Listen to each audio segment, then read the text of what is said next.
Hello mga ka-Berks! Ayan na naman tayo. May panibago tayong dish ngayon for today. At ayan, pakikilala ko na sa inyo po ang ating mga bidang ingredients. Meron tayong itlog dyan, 3 piraso. Meron tayong onion leeks.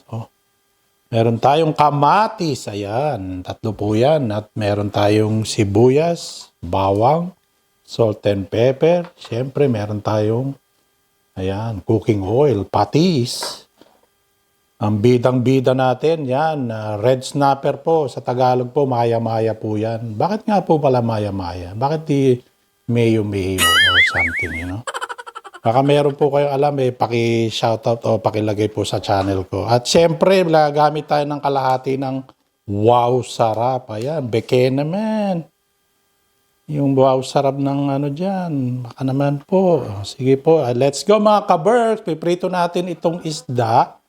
At siyempre, asinan na natin mga ka-Berks. So, let's go mga ka-Berks!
ayan mga ka-Berks. Pagkatapos na natin i-process tong ating sarsyadong isda, maya-maya, sa English po is red snapper. Pwede rin po kayo gumamit ng ibang isda, pero this time po wala ko po makitang galunggong or tilapia po. Medyo alanganin po kay Macy's eh. Kaya ito na lang po yung napili ko, pero pwede naman po kahit anong isda mga ka-Berks. Ang importante po dyan is follow nyo tong procedure ng aking sarsyado version. Ayan, Caridad's FT version. Yan mga ka-Berks. So, ayan na, bago tayo sumubo, hindi mawawala ang ating quotes for today. At ang quotes natin is, leadership and learning are indispensable to each other. Yan, si Yumaong John F. Kennedy po ang may honor ng quotes na yan. So, tara na po. Subo na po tayo dyan. Wala po ako ma-explain dyan sa ating quotes for today. Ang maganda lang po dyan is very inspiring. So, napakaganda po ng presentation. So, tirahin na lang natin itong nasa buntot, mga ka-Berks. Yan. Siyempre, ang unang subo para po sa inyo, mga ka-Berks.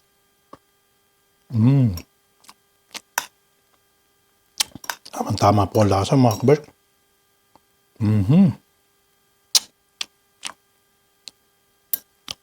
So, yan.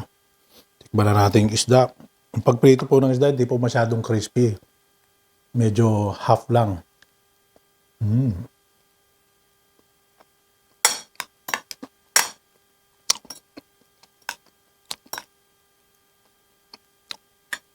Pangalawang subo naman, akin.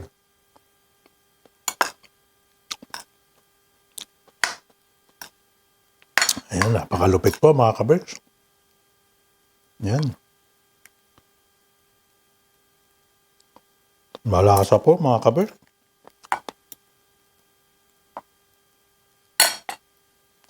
Ano?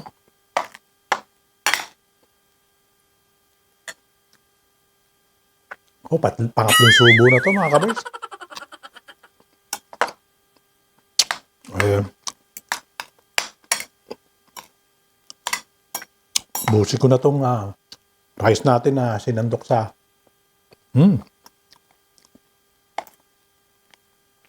sa ating plato mga ka-Berks. So, kasi wag daw po magtitira ng pagkain. Ayan. Lalo na pag masarap mga ka-Berks.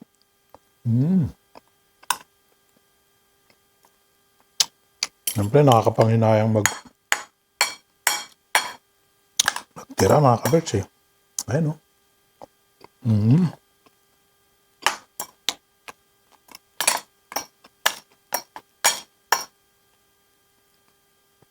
Malutong pa yung yung isda mga ka-Berks.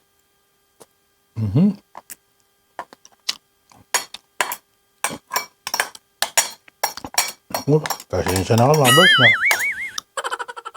medyo napasarap talaga. Naubos ko na to.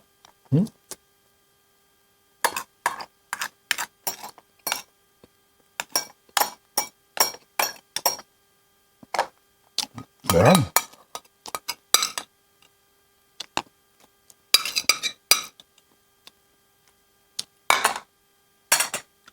Palapit mga ka-Berks. Lasa. Kahit ang gawin nyo sa sarsyado yung isda. Like, share, and subscribe po. Like, share, and subscribe po. Caridad's FT. Huwag po kayong makakalimot. At hit nyo rin po yung notification bell para lagi kayo nakasubaybay sa aking channel. Bye! See you next time!